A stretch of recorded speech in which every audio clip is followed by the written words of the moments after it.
நான் உங்கள் அம்ஜத். ரீசெண்டாக வீட்டுக்கு சொந்தக்காரங்களாம் வந்திருந்தப்போ நம்ம ஏன் ஃபேமிலியாக ஒரு ட்ரிப் போகக்கூடாதுன்னு நாம போயிருந்த இடம் தான் ஈரோடு பக்கத்தில் இருக்கிற கோபிச்செட்டிப்பாளையம். கோபிச்செட்டிப்பாளையம்ல ஃபேமிலியாக ட்ரிப் போகிற மாதிரி என்னப்பா இடம் இருக்குது அப்படின்னு கேட்டிங்கன்னா இருக்கே, அதை தான் இந்த வீடியோவில் பார்க்க போகிறோம். கோபிச்செட்டிப்பாளையம்லேருந்து டுவர்ட்ஸ் சத்தியமங்கலம் ட்ராவல் பண்ணிங்கன்னா ஒரு 15 கிலோமீட்டர் தூரத்தில் கொடிவேரி ஃபால்ஸ்னு ஒரு இடம் வருது. இதை கொடிவேரி டேம்னு சொல்கிறாங்க.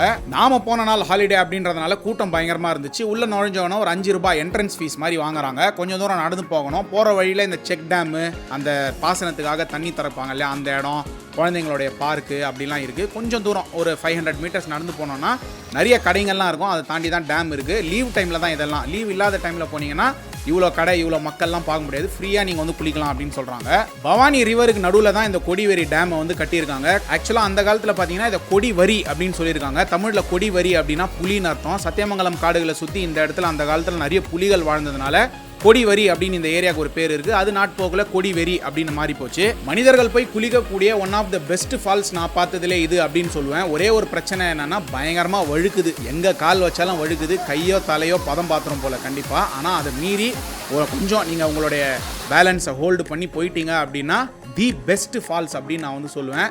சான்ஸே இல்லை. தண்ணி ஒரு 20 அடியிலேருந்து நம்ம மேலே விழுது. கண்டிப்பாக மஸ்ட் விசிட் பண்ண வேண்டிய ஒரு இடம் அப்படின்னே நான் சொல்லுவேன். ஃபால்ஸில் ஒரு சில இடத்துல தண்ணி பார்த்தீங்கன்னா பயங்கர ஃபோர்ஸில் விழுது. மீன்லாம் அப்படியே நம்ம கண்ணுக்கு தெரியுது. நிறைய பேர் அங்கேயே அப்படியே மீன் பிடிச்சி அதுக்கப்புறம் அதை சமைச்சு சாப்பிட்றாங்களா என்னன்னு தெரியல. ஆனால் மீன் தனியாக வறுத்து விற்கிற அந்த மாதிரியான இடமும் வந்து நம்மளால் வந்து பார்க்க முடிஞ்சது. இந்த ஃபால்ஸில் இன்னொரு அட்வான்டேஜ் என்னன்னு பார்த்தீங்கன்னா பெரிய ஸ்ட்ரெச்சு. எவ்வளோ கூட்டம் வந்தாலும் அவங்கவுங்க தள்ளி தள்ளி போய் நின்று குளிக்கிற அந்த அவங்களுக்கான ஒரு ஸ்பேஸை வந்து கிரியேட் பண்ணிக்கலாம். அதுதான் பார்த்தீங்கன்னா இந்த ஒரு ஃபால்ஸில் வந்து மிகப்பெரிய ஒரு அட்வான்டேஜ். ஆக்சுவலாக நாங்கள் வந்து ஒகேனக்கல் தான் போகலான்னு பிளான் பண்ணோம். எப்போவுமே அங்கேயே போகிறோமே, நம்ம வித்தியாசமாக எங்கேயா ஒரு இடத்துக்கு போகலாம், ட்ரை பண்ணலாம் அப்படின்னா இந்த கொடிவேரி ஃபால்ஸுக்கு போயிருந்தோம். தி மஸ்ட் விசிட் பிளேஸ். 5 மணிக்கு அப்புறம் யாரும் அலௌடு இல்லை. போலீஸ் வந்து அனௌன்ஸ் பண்ண ஆரம்பிச்சிட்டாங்க. படகு இல்லம்லாம் இருந்துச்சு. பட் நாங்கள் போனது கொஞ்சம் லேட் அப்படின்றதுனால 5 மணி ஆனதுனால அந்த படகு இல்லத்துக்கெல்லாம் போக முடியல.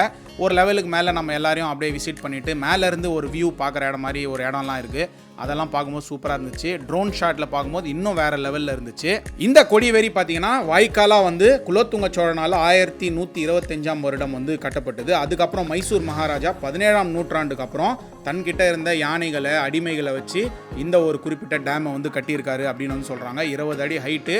ஃபுல்லாகவே பார்த்தீங்கன்னா கல்லுகளும் பெரிய பெரிய பாறைகளையும் வச்சு அதுக்கு நடுவில் இரும்பு பார்ஸை வச்சு அதுக்கு நடுவில் வந்து ஈயத்தை காய்ச்சி ஊற்றி இந்த ஒரு மேன்மேட் மேஸ்னரி டேம்னு சொல்லுவாங்க. அதாவது மேன்மேட் டேம் அப்படின்னு சொல்லுவாங்க. அதுதான் இந்த கொடிவேரி டேம். அந்த டேமை தாண்டி பவானி ஆறு நம்ம தலை மேலே விழறதுனால அதை கொடிவேரி ஃபால்ஸ்னு சொல்கிறாங்க. ஸோ இதுதான் அதோடைய ஹிஸ்ட்ரி. வேலூர்லேருந்து ஒரு 275 கிலோமீட்டர்ஸ் வருது. சென்னையிலேருந்து பார்த்தீங்கன்னா ஒரு 375 to 400 கிலோமீட்டர்ஸ் வரும். எனக்கு ட்ராவல் பெருசு இல்லை அப்படின்னா நீங்கள் ஒரு நாள் மார்னிங், ஏர்லி மார்னிங் ஒரு 3 மணிக்கு அந்த மாதிரி நீங்கள் கிளம்புனீங்க, இல்லை நைட்டு 12 மணிக்கே கிளம்பிட்டீங்கன்னா போய் சேர்ந்து குளிச்சுட்டு நல்லா சாப்பிட்டுட்டு நீங்கள் வரலாம்.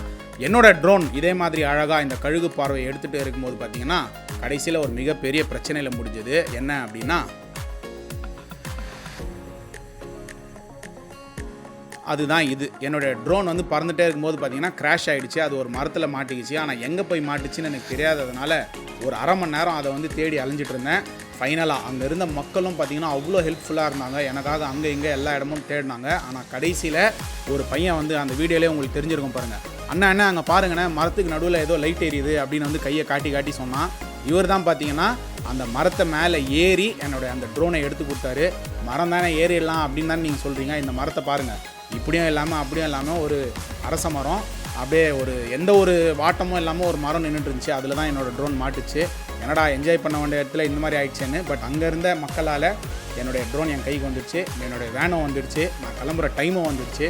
இந்த மாதிரியான ஒரு பிளேஸை நீங்கள் விசிட் பண்ணோன்னா கண்டிப்பாக விசிட் பண்ணுங்கள். மறக்காமல் அம்ஜத் டாக்ஸ் சேனலை சப்ஸ்கிரைப், ஃபாலோ பண்ணிவிடுங்க. Take care. Bye by.